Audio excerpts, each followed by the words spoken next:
It's a short passage, but there's a lot to discuss here. It's one of the most interesting passages we've come across in the Gospel of John. It begins in verse 43, and I just want to draw your attention. I'm not exactly sure how all different translations handle this particular verse, but I think the ESV has it right. It says, after the 2 days. It's not just after 2 days, but it's after the 2 days, which when you read it should make you think, well, what 2 days are you talking about? What do you mean, the 2 days? And the reference is just a few verses above it. John chapter 4, verse 40 says, when the Samaritans came to him, they asked him to stay with them, and he stayed there 2 days. And so I just want to remind you where our passage this morning fits in the flow of John telling this story about Jesus. A couple of weeks ago, Jesus was down in Judea, and I'll put a map on the screen just to show you. He's down south in Judea. And you see Bethlehem is down in Judea. That's where Jesus was born. You see Jerusalem, where the temple was, is down in Judea. Judea was where the action was.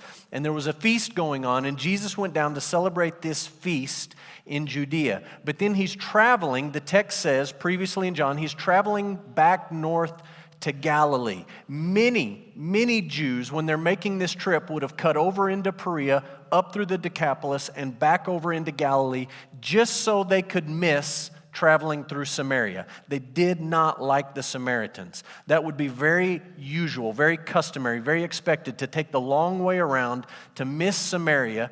Jesus had to go through Samaria. There was a woman that he wanted to visit with. There was a village of people he wanted to spend 2 days with. And so Jesus takes the direct route through Samaria. He stops and he talks to this woman at the well. He talks with the people in her village as she brings them out to meet Jesus. They say, please stay with us. And Jesus stays with these people for 2 whole days. Then he continues his trip back to Galilee. Verse 43, after the 2 days, he departed for Galilee. And he ends up in a familiar town. He ends up in the city of Cana. Our story is about a boy who is healed. And I just want to point out to you, most scholars agree that our story in John 4 is not the same story that you'll find told in Matthew 8 and Luke 7. They're similar stories. And sometimes Bible scholars look at these stories that are a little bit the same and they say, you know, Matthew and Luke told this story about a Roman centurion who came to Jesus, and the centurion had a servant that he wanted to be healed. That kind of sounds like this story. This official comes and the official has a son. Maybe somebody got the details mixed up and this is really the same story and they just sort of are not on track or not on point with the details. And I'm just saying to you, these are separate stories. I don't know why in the world it is impossible or hard for someone to believe that when people know what Jesus can do, they would come to him for help. And a centurion comes and a centurion says, my servant is sick and I need you to heal this servant. And in this story, a father comes and says, my son is sick and I need you to heal my son. So these are separate stories. I want to draw your attention to one word. It's the word basilikos. It's in verse 46. I'm drawing your attention to this word because no one knows exactly how we ought to translate this. This is a challenging thing in the New Testament when they refer to government officials of various stripes and various kinds because we don't have the same form of government. And so translators end up saying, okay, how do I take the idea of what this person did or who they were or what their job was, and how do I make that translate into English in the United States of America where they vote for their leaders? And so I'm reading out of the ESV. In the ESV, he's called an official. If you like the NIV or the NASB or the Holman, the CSB, he's called a royal official. So they sort of are trying to tell you something. This guy was with the royal family. If you read the New Living Translation, they call him a government official, meaning he had some administrative responsibilities. And if you're old school and you like the King James Version, they call him a nobleman. And you say, well, why can't they all agree? It's because no one's exactly sure how to take the idea of basilikos and translate it into English for us. It's possible that this official, that's how I'm going to refer to him, this official, it's possible that he was actually part of the royal family. He might have been related to Herod Antipas somehow. And the family is sort of ruling as a family, and he gets lumped into that, and they call him this Basilikos. It's also possible he just worked for Herod. He may not have been related to him at all. He might have just been hired by the administration, and he may have been something like a high-ranking cabinet member, somebody who had specific responsibilities. But this Basilikos, this official, is at the center of our story this morning. And in the end, Jesus is going to heal his son. And John tells us, the very last verse in John chapter 4, this was now the second sign that Jesus did when he had come from Judea back up to Galilee. He'd been in Judea, he came back up, and this was his second sign. Both of these first two signs happened in Cana. The water that he turned into wine at the wedding, sign number 1. Sign number 2, Jesus heals this boy. The interesting part is, Jesus performs the sign while he is in Cana, and the boy is in Capernaum. And John says this is the second sign that he performed. When John tells you this was a sign, alarms should start going off in your head, and you should say, wait a minute. That's why John wrote this book, to talk about these signs. John chapter 20, Jesus did many other signs in the presence of the disciples, which are not written in this book, but these signs are written so that you will believe that Jesus is the Christ. Literally, that he's the Messiah, the Son of God, and that by believing you may have life in his name. The end game of this story, when John says this is a sign, and you connect it back to John 20, you say the end game of this story is that you and I would walk away believing that Jesus is the Christ. That brings us to the big idea, and I'm going to give it to you in two parts. Number one, Jesus wants us to believe in him. It's obvious. That's the overarching theme of the gospel. It's the theme of this story. Jesus wants us to believe. Here's the second part, and this is important for our particular story. Jesus also wants us to examine our motives in coming to him. He wants us to examine our motives in coming to him. You know, I have some friends, pastor friends, and they don't like to preach through books of the Bible. They just like to pick something each week. And that's okay. Those guys say, you know, I can pick something that fits the life of my church or whatever's happening, and they think that's the best way. I don't think it's the best way. I think the best way is to pick a book of the Bible most of the time, and we just plow through and we read it each week in and out. We don't skip anything. We don't jump around. We just sort of deal with all of the text. I think that's better in the long run. And in addition to being better, I am amazed how many Sundays I open up my Bible and I go to my preaching plan, and I've had this planned out for well over a year, and I say, if I was going to pick a passage for the Sunday after Easter, I'm not sure there's a better passage that you could pick. Right? We've just celebrated this big holiday where many, many, many people go to church who don't normally go to church. And maybe there's a little bit of residual on that for a couple of weeks. And I want to encourage you on the front end.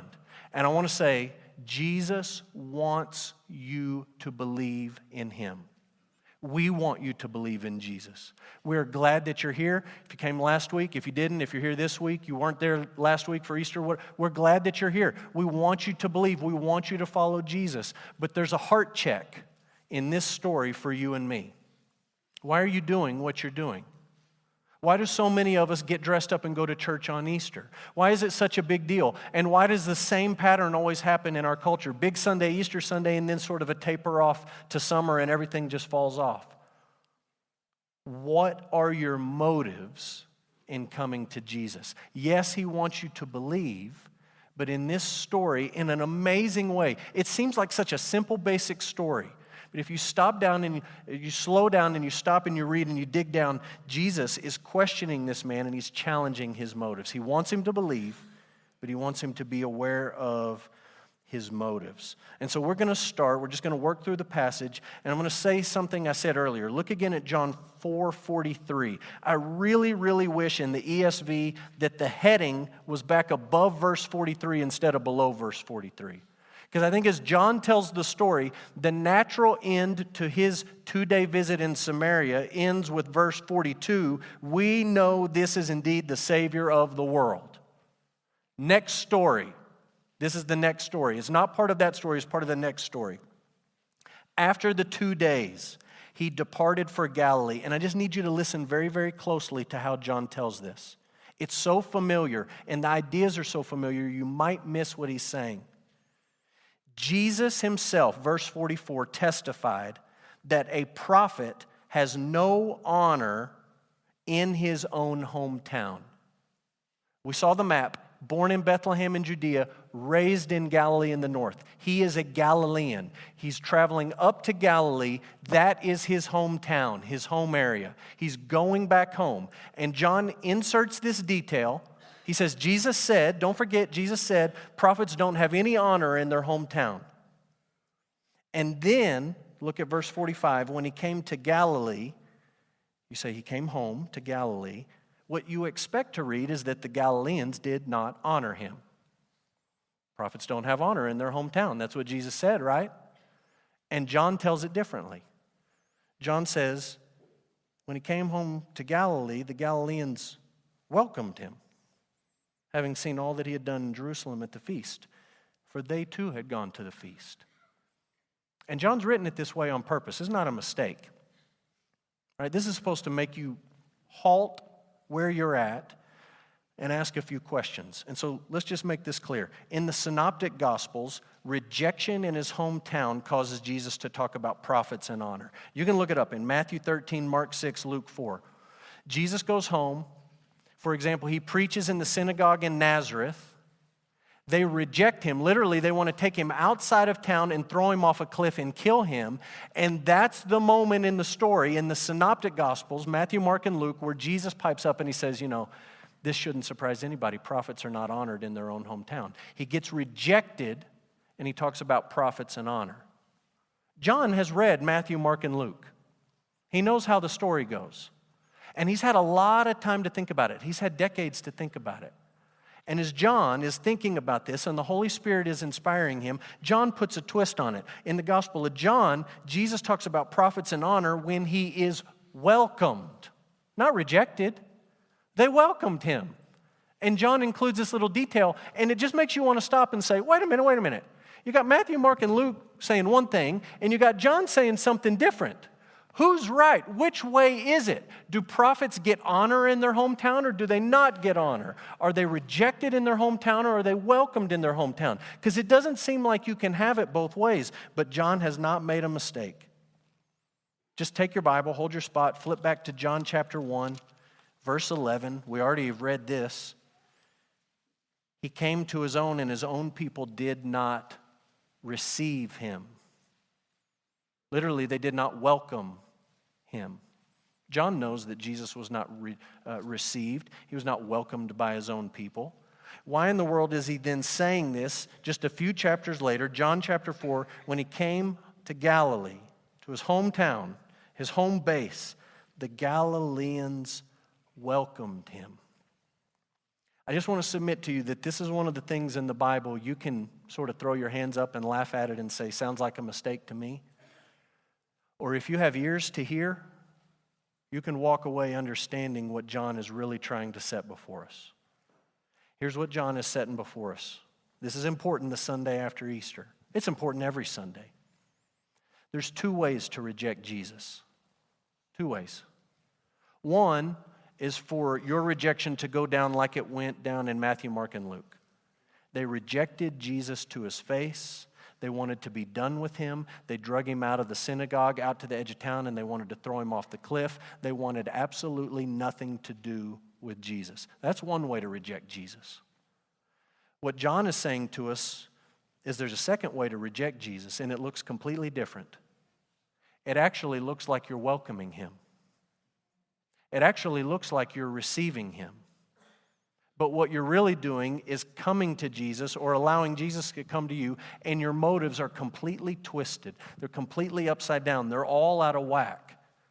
And it may look good on the outside to everyone else. And it may make you feel good about yourself externally for a little while. But really, it's not a welcoming of Jesus. It's not a receiving of Jesus.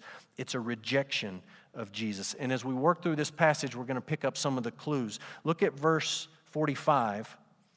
It says the Galileans welcomed him, and then there's a little explanation. They had seen all that he did in Jerusalem at the feast because they were at the feast also. Makes you go back and say, well, what did they see Jesus do at the feast? Why is that detail important to Jesus coming home and being, quote unquote, welcomed by these people? One of the things they saw Jesus do was clearing the temple. They saw it. And I just got to tell you, a bunch of people from Galilee watching a kid from Nazareth up in Galilee clear the temple, they loved it. They loved it. There was no love lost between the Galileans and the Judeans. The Galileans were, let's just say, blue collar, and the Judeans were, let's just say, uppity, okay? A little bit full of themselves. The Judeans sort of looked down on the Galileans. They kind of thought they were backwater, thought they were a little bit inbred, thought they were a little bit, not quite as enlightened as everyone else. And when they're all together at the feast in Jerusalem, and Jesus, the Galilean, runs the Judeans out of their own temple, every pilgrim from Galilee would have been saying, that's my guy right there. Did you see that? Did you see that whip he made? I mean, they would have been talking about this thing for weeks, putting it on replay. If they had TV, this would have been the viral video or the viral highlight of the trip or whatever. I mean, this thing was big. And they looked at Jesus and they said, here's one of our own. Putting the uppity, snooty Judeans in their place, and he ran them straight out of the temple. They would have looked at Jesus as a political agitator, and they loved it. Here's a guy who's turning over the status quo. The other thing they saw is untold signs. I wish I could tell you. John 2:23 says they saw signs he was doing. John doesn't tell us what they were. We don't know what they were. Were they miracles? Were they, crazy things, making water to wine, healing people at a distance? We don't know. He just says that he was doing other signs, and they saw that, and they loved it. Here's one of our own guys at the most holy place for our nation, and he's doing all of these great miracles. Here's a political agitator, somebody that will stand up for the underdog, combined with a miracle worker, a wonder worker. Of course they welcomed him when he came home. They had seen him put the Judeans in their place. They loved it. They had seen and heard about these signs that he was performing. I got to tell you, it's very useful to have a miracle worker on standby. They saw these things happen, and John says, and it's supposed to get your attention, Jesus testified that a prophet has no honor in his own hometown. Verse 45, when he came to Galilee, they welcomed him. Some translations say they received him. Why? It's because they saw the stuff he did. They saw the political button pushing. They saw the miracles and the wonders and the signs, and they were impressed with these things. I want you to think about this man that is coming to Jesus. He's a Galilean. And I want you to think about how he comes to Jesus, and then we'll talk about the interaction with Jesus, and then we'll talk about how he leaves Jesus. So number one, John's initial description of the official. This man discovered his position and his wealth were useless. This guy was no low-level peasant. This guy was important. He had connections. He had a steady income.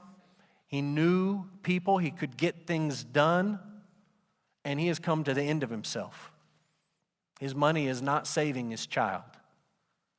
His political connections are not helping his sick boy. One commentator that I've loved studying, Kent Hughes, says it like this: money can buy you a king-size bed, but not sleep. It can buy you a great house, but not a home. It can buy a companion, but it cannot buy a close friend. Money can buy books, but it cannot buy entrance into heaven. And our text suggests money cannot buy life and health. This guy has money. He's got connections.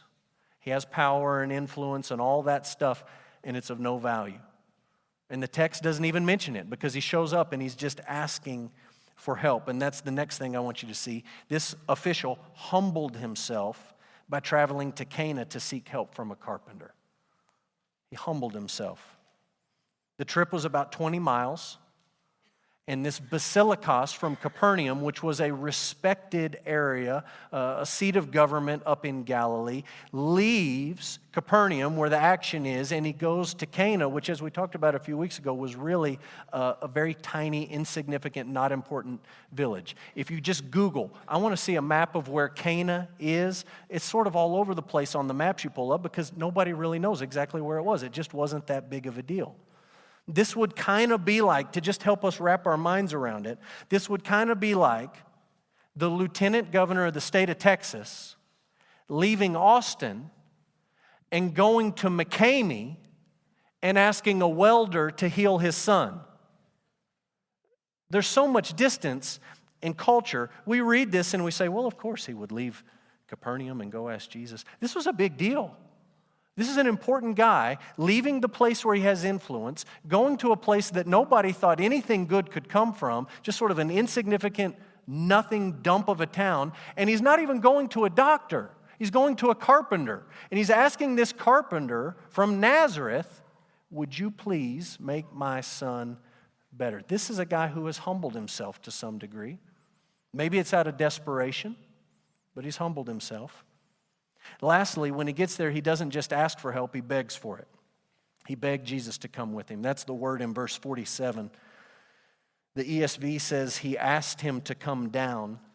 The tense of the Greek verb is a little bit stronger. The tense is that he was asking him. Like not just once will you come, but almost like nagging him. It was an ongoing action. Please come. Please come now. We need to hurry. My son is sick. I need you to come with me. Let's go. I don't have time to waste. I need you now. Please come. He's begging Jesus to come. He begs him. If we hadn't read the rest of the story, what would you expect from Jesus at this point? This important man from an important city comes to seek him out. His son is about to die. Like the WWJD thing, what do you expect Jesus to do? What we sort of expect Jesus to do is to say, let's go right now. Or if he doesn't want to go, we just expect Jesus to say, go for it. Like, go home, he's better, it's done. But Jesus doesn't really say yes, and he really doesn't say no. Instead, it's almost like he starts an argument with the guy. What he says in verse 48, Jesus said to him, unless you, circle the word you, unless you see signs and wonders, you will not believe. That you is a plural you, it's a y'all, which is interesting because he's talking to one man.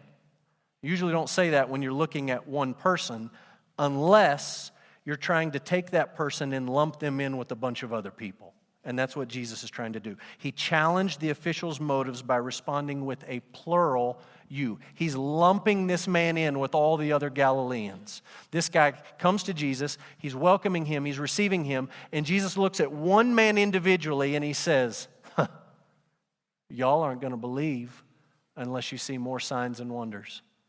That's why you welcomed me in the first place. You saw me clear the temple. You saw the signs and wonders I was doing at the feast. That's why you're welcoming me. And he looks at this one man individually and he says, y'all will not believe unless you see signs and wonders. Jesus is looking at this man. He doesn't say yes and he doesn't say no. What he does is he questions this man's motives.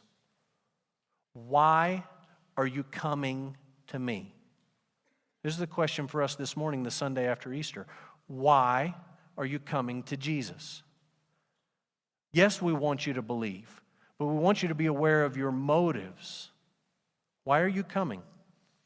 Jesus says, y'all will not believe unless you see signs and wonders.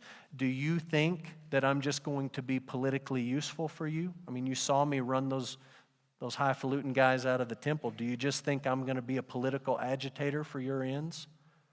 That would never happen in our day and time, would it? People use Jesus for political ends.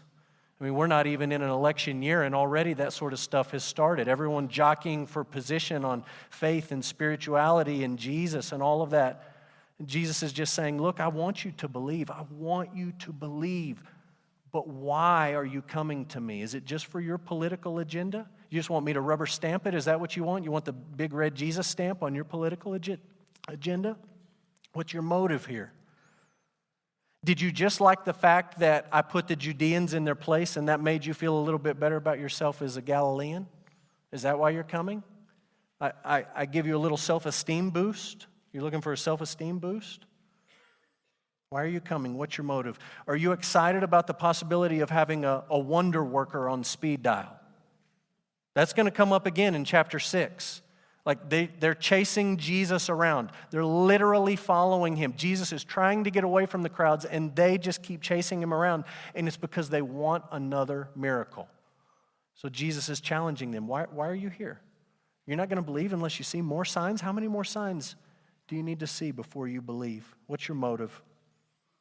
Are you here because you just want Jesus to deal with the consequence of your sin? In my Sunday school class, we just studied the book of Judges this morning, opening chapters of Judges. These judges, God raised them up, and they saved the people from the immediate consequence of their sin. Maybe that's all you want from Jesus. You just want out of a pickle. You've dug yourself into a pit. You want Jesus to help you out of it, and maybe if he would just do that, you'd be good. Like, I'm in a bind, I need you to help me out of this bind, and after that, I'm going to go on my way and I'm not going to bother you anymore. What's your motive? Why are you coming? Maybe it's just as crass as the prosperity gospel we hear on television and the internet, and all you really want is Jesus to make you happy and wealthy and healthy and all the rest. This guy comes to Jesus, and he says, my son is about to die. And Jesus starts an argument with him by lumping him in with all of these Galileans. He says, you guys, you Galileans, you're not going to believe unless you see signs. He's questioning his motive. Eventually, he sends him on his way. And I just want you to think about this official on the backside of his encounter with Jesus. Notice John's final description of the official. Number one, he's persistent. Give him kudos for that. Jesus starts an argument. He questions the man, and rather than bow up, rather than get defensive, rather than say, what kind of thing is that to say to a guy whose son is on the verge of death, he just looks at Jesus and he says, I really need you to come with me. I need you. I'm desperate. I've humbled myself. I've come all the way here. I need you. Verse 49, the official said to him, Sir, come down before my child dies. He's persistent. Secondly, he believed the word that Jesus spoke. This is the great hinge of the whole passage, in my opinion. Verse 50, Jesus has been asked at least twice to go with him. Jesus said to him, Go, your son will live. Go. I know you came because of the things that you saw at the feast, the signs. You came because of what you heard I did in the temple. You come because of these reports about me that have spread. But I'm asking you to set all that aside, and I'm asking you just to believe my words to you, and I'm telling you, go, your son's going to live. I'm just asking you to believe that. And the man has a crisis moment. He's come to the point where he knows this is the only person who can help. No one else can help. I'm down to Jesus. And Jesus says, I'm not going with you. Just go. And what you and I would do is we'd get out our handy-dandy iPhone and we'd FaceTime back home and we'd say, okay, before I leave this guy, before I try to kidnap this guy and bring him back with me, how's little Johnny doing? He doesn't have that option. Let's travel home 20 miles. And if he's not well when he gets home, he may not have time to come back and ask Jesus again. Look how it plays out. Verse 50, Jesus said to him, Go, your son will live. And the man believed the word that Jesus spoke to him, and he went on his way. This is a great picture of Hebrews chapter 11. Faith is the assurance of things hoped for and the conviction of things not seen. This man had to take a step of faith and say, I'm going to believe you. I'm going to leave. You're the only person that can help me, and I'm going to go. And I'm going to leave you here, and I'm going to trust that you are going to do what you've said you're going to do. I have no proof of it. I have no verification of it. I'm just going to go. He believes the word that Jesus spoke to him. Thirdly, he obeyed. He obeyed. He obeyed Jesus, and he went on his way. Faith is always accompanied by action. You never can separate the two. I don't care what any preacher or teacher or book or podcast or Facebook post says. You cannot separate the two. This man comes to the point, he says, I believe the word that you're speaking to me, and I'm going to go. Verse 50. He believed the word Jesus spoke, and he went on his way. Lastly, he becomes a missionary, and he tells his family about Jesus. Remember, Jesus didn't go. Jesus didn't go for the get well party, the get well celebration, let's get the balloons out and let's have a cake and let's all be excited that this son of ours who was about to die is now alive. Jesus didn't go. And yet we come to the end of the passage, and not only does John say that the man believed, verse 53, he himself believed, but he also says all his household believed. Where did that come from? That came from this man telling his family the truth about Jesus. So that's the story. I just want you to step back and think about what this story set before us. Jesus wants us to believe. That's the whole point of this gospel. That's the point of this story. Believe that Jesus is the Christ. And this story adds just a little bit of a wrinkle to it and says, yes, Jesus wants you to believe, but he also wants you to be aware of your motives. And just in a moment of honesty, can we say we are really bad at being honest about our own motives and things? We'd like to think we're really good at judging other people's motives. We're really good at that because we say, oh, I know why that person did this. Let me tell you why. I know why they said that. You know what? You know why they said that. I know why they said that. The truth is, we're not very good at judging other people's motives, and we're not very good at judging our own motives. And Jesus is challenging us to do exactly that. Yes, I want you to believe, but I want you to be aware of your motives. What are you coming for? Why are you receiving me? Why are you welcoming me? And what I want to submit to you, that the true test of your motives is not just to try to navel gaze and be introspective. I think the true test of your motives is to look at your life and to see what's changed. Has anything in your life changed? Because I'm convinced people who come to Jesus with wrong motives usually don't end up being changed by Jesus at all. They might go through the right religious motions. They might say the right thing openly. They might welcome him like the rest of the Galileans. They might do the right religious ritual. They might have the right religious experience. But in the end, they don't really experience any change. Jesus doesn't change them because that's not what they came for in the first place. They came to use Jesus for their own ends and their own purposes. And the question is, has Jesus changed you? Because he changed the man in this story. I just want you to, if you have your Bible out, look at verse 46. In verse 46, we meet this man. He shows up. He's an official, a government official, a nobleman, a royal official, a basilikos. He's important. You jump down to verse 49, and that's off the table, and he's just a father. And he says, my child is about to die, and I need you to come with me before he dies. I'm not coming to you as an official. I'm not making demands. I'm just coming as a dad, and I'm asking you to help me. And if you keep going in the story, it never uses the word missionary or preacher or teacher, but clearly that's what he was because all of his household believes. Verse 53. He goes home a missionary. He shows up an official, he talks to Jesus as a father, and he goes home as a missionary.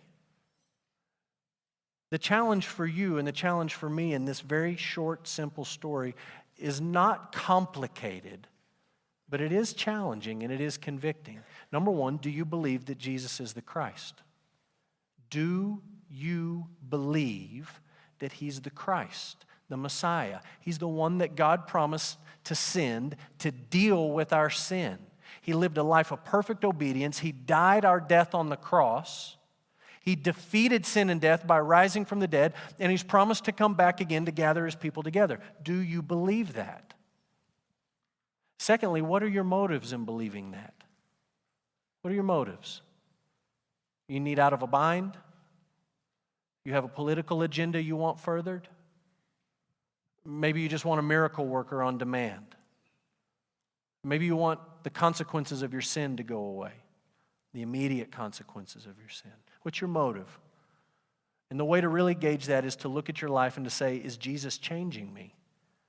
Is he changing me? Am I becoming more kind? Am I becoming more patient? Am I showing up as an official and then talking to Jesus as a father and then going home as a missionary? Is there change in my life? Or am I coming to Jesus trying to simply use him for my ends and for my purposes? He wants you to believe. He wants you to be aware of your motives. And he wants to change you into the person that he wants you to be.